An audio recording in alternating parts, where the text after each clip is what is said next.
Olá pessoal, tudo bem? Meu nome é Rafaela Zantedeschi Gusson, eu sou aluna do 7º termo de administração na Unesp de Tupã e hoje eu vou tratar um pouquinho com vocês de um artigo que traz pra gente indicadores do desempenho econômico-financeiro de uma pecuária de corte.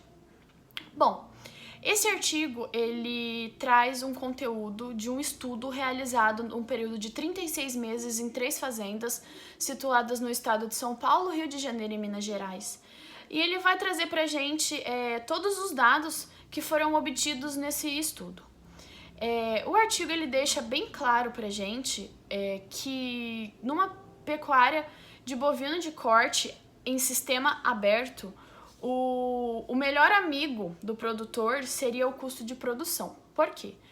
Porque o produtor ele não vai ter um controle muito grande do preço que as pessoas vão estar dispostas a pagar no seu produto e também não vai ter um controle muito grande no preço que ele vai pagar quando ele for comprar, por exemplo, uma novilha ou um bezerro quando ele quiser começar a sua produção. Então, o que ele tem mais controle são esses custos da produção, que seriam custos, por exemplo, como de maquinários, de insumos como vacina, ração. Então, ele tem esse poder de negociar com os vendedores quando ele for comprar para que ele possa ter um custo de produção mais baixo, fazendo com que isso seja, inclusive, uma vantagem competitiva em relação aos seus concorrentes. Então, qual foi a conclusão que eu pude tirar desse artigo? Através desse artigo, ele traz muitos razonetes. Então, eu pude perceber que esses razonetes a gente tem que fazer uma análise muito detalhada. Por quê?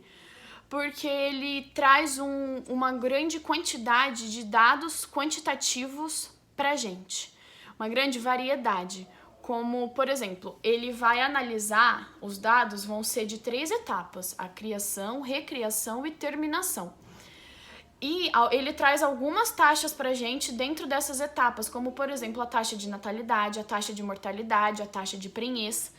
Então, esse artigo ele deixou muito explícito pra mim que a análise desses razonetes, a gente não pode simplesmente pegar aquele número que tá ali e falar, esse número indica tal coisa. Não, a gente tem que estudar como estava o mercado naquela época, como estava o preço das commodities de carne nessa época. A gente tem que ter todo um estudo da economia de bases teóricas, dos outros dados, de outros razonetes, de outras épocas, inclusive, para que a gente consiga tirar algumas conclusões.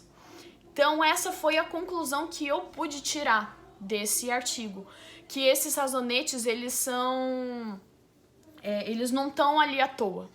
Eles estão ali porque eles têm uma grande importância e quanto mais dados você conseguir pegar, melhor, porque você vai ter uma base para fazer comparação. Mas então, qual seria a aplicação? Por que eu tenho que fazer tudo isso? Por que eu tenho que analisar todos esses razonetes?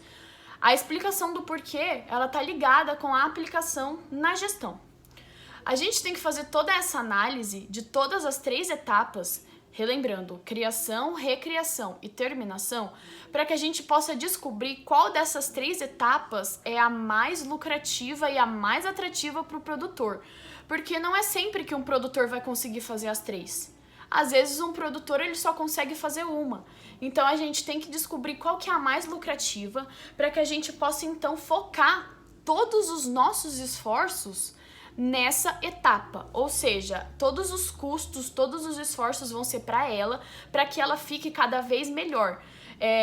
Ligando até com teorias, a gente quer procurando fazer uma produção enxuta através da aplicação do VSM, que é o mapeamento do fluxo de valor, onde a gente vê todas as etapas que estão presentes para que a etapa maior, como por exemplo a criação, dê certo.